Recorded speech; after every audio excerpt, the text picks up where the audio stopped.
Hi, I'm Kurt. This is my 1940 Mercury. I did a video on this the other day showing basically everything that I could think that was wrong with it, because one of my subscribers, who's about 14 hours away, is interested in purchasing the car. Well, with going through that video, there was a few things he was concerned about, so in this video, I'm going to go through and fix all of those problems and make sure that I have all of his concerns addressed. One concern, and I suggested it even, is the filler neck. I put a new gas tank in, but never finished it and actually installed the filler neck. So I'm going to take care of that. As well as I currently have the mechanical fuel pump bypassed with this electric pump. So the plan is to run that back to the rear by the gas tank and reconnect the mechanical pump back in. So that way it looks more original under the hood. Another concern that he had that I kind of already taken care of was this spring was the throttle spring and it broke. And I had put this one on as a quick repair with some wire wrapped around the hose. But I did put the original spring that I took off of my 1940 parts car. When I went looking to buy it, it's available and they're not very expensive. However, when I originally talked to him about fixing it, I told him I didn't know if I needed to pull the heater off of the firewall in order to get to the bolts. And his big concern was that I did not pull the heater out and I didn't want to do that anyway. And as you can see, well, it's really hard to see, the bolts that actually hold that on are behind this heater unit. So rather than buying a part, not knowing how it went on, I took it off of the 1940 Ford, and it turns out you don't have to remove the actual bracket from the firewall. You just kind of slide it down the end. I can show you on the other car. It turns out you can just slide the spring over the bar, kind of like this, and then loop it around and hook it over this side. So rather than removing this bar, it's not necessary. So I did not have to take the heater out, in which case I just fixed it with this used one here. If he wants to replace it with a new one, it's pretty easy to do. He's more than capable of doing it. I just wanted to make sure that it was put back to original because that was one of his concerns that he had. He was also concerned that I used the used spring. So I'm thinking for safety, I may rewire this one back in there just so that there's two springs on there to make sure that it's completely safe for travel. He can always replace that spring down there with a brand new one if he wants to, but maybe I'll just double it so that way he doesn't have to worry about the spring breaking again. It's currently working just fine with the used one, but we'll have to see how I do that. Another area of his concern was that the rubber grommet that seals the gas tank neck to the fender, he was concerned I was going to get the wrong one because there's a couple different options apparently. And so rather than getting the wrong one, I went ahead and I took the rubber that I had from my 1940 Ford, and it looks like it's going to fit great. If he doesn't like this one, he can always just replace it. But I figure this way, I don't want to get the wrong part because there's no point in me buying parts that he doesn't want. So, and he was definitely concerned about it. So I just wanted to make sure I addressed it. And I do have this one, which will make the filler neck function and work like it's supposed to. There's an old look to it where it looks like it's already had gas spilled on it. And with the fenders, with the scratches and everything, I think it'll work great. And it will serve the function as the filler neck will be installed in the car. And that way he can put gas in it when he gets it. All right, so I was able to get the rubber hose up in here with the stainless steel clamps, filler neck secured. This fits a little loose with this grommet, but I think it looks pretty good. Looks like it contours the fender just right. We'll throw the gas cap on there and we'll be able to put fuel in it. Now for the fuel line, what I'm gonna have to do is, here's the fuel line coming off the gas tank, and this is the ground for the sending unit. I'm gonna have to tie into this ground for the fuel pump, which is actually a positive because this is reverse 6 volt. And I'll cut this rubber hose here and we'll tie in between there and here. and I'll put that fuel pump somewhere up in here. All right, so I've removed the fuel pump and mounted it underneath the car, right above the shock. One thing he wanted me to do, because he plans on being able to remove the fuel pump, is put a connector in line here. So I used a connector I took off of a Suburban that's got 2 prongs, so he'll be able to unplug the fuel pump. He requested that, so I did that. We're gonna get it wired in and make it work. Well, I'm really glad I showed you that, because when I unplugged it, I realized that the terminal is completely corroded.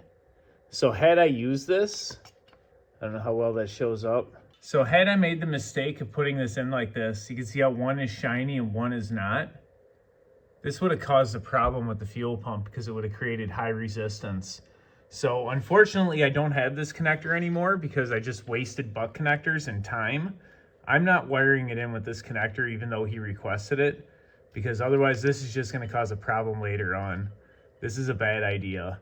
I'm going to run this wire directly to ground like it should be here. And then the other wire will be butt connected directly up to the coil like it was before.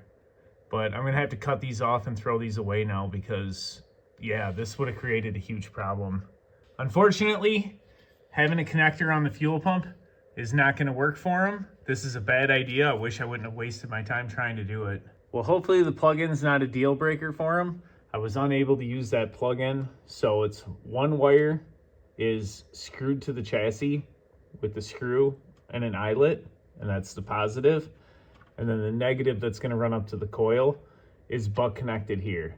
So if he wants to remove it, he'll have to undo his Phillips head screw and cut one wire to take the pump back out.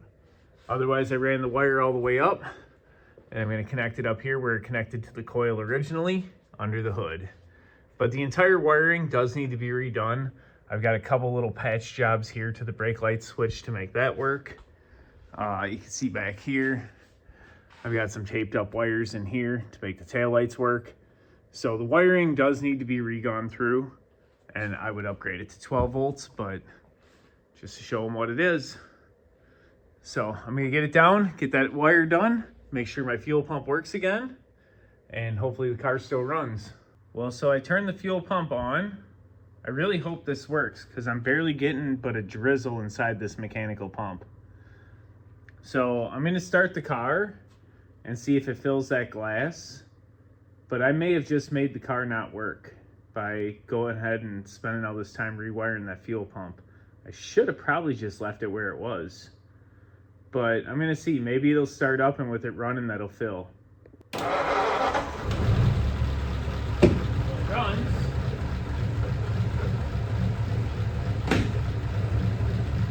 It runs, but my glass bowl's not filling. Oh, there it goes. There it goes. It's starting to fill now. Awesome. All right, so. Ooh, oh, I gotta get this right.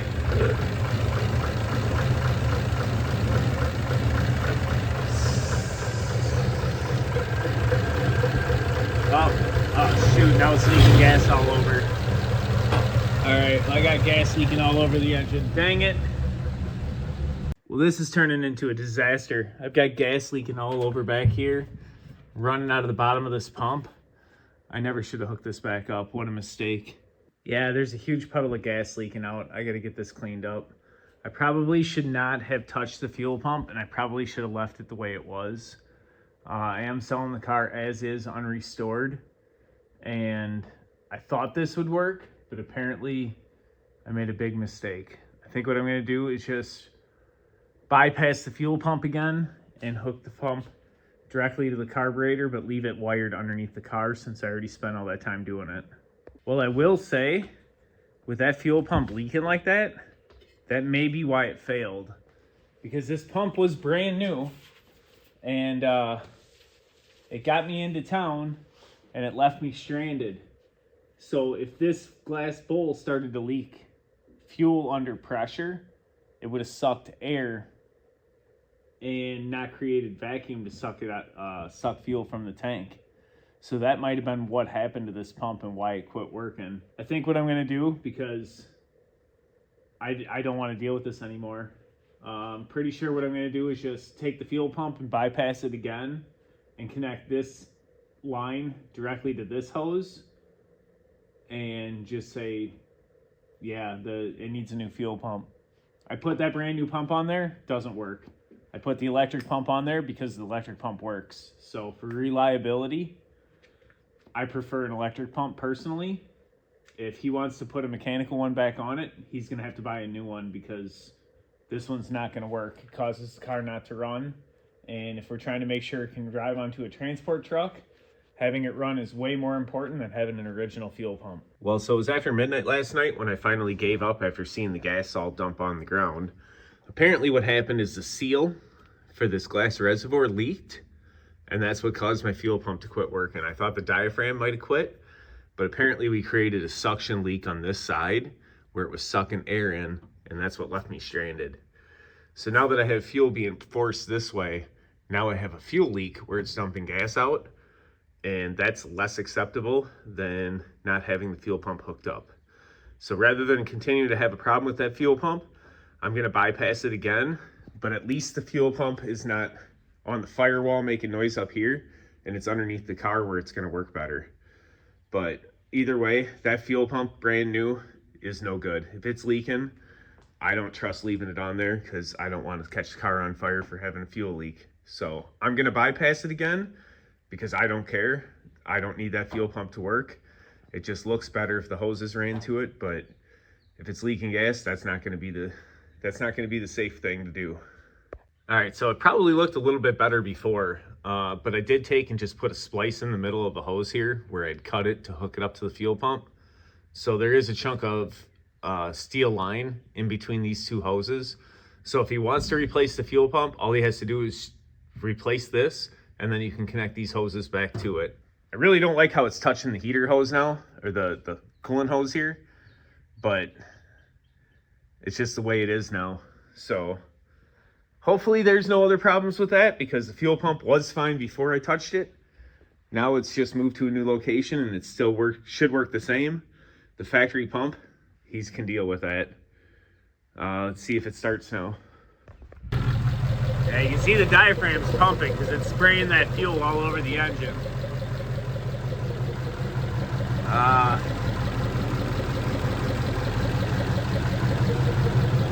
Hopefully that'll stop once the fuel level goes down a little bit, but we're going to be pushing fuel out of there for a few minutes.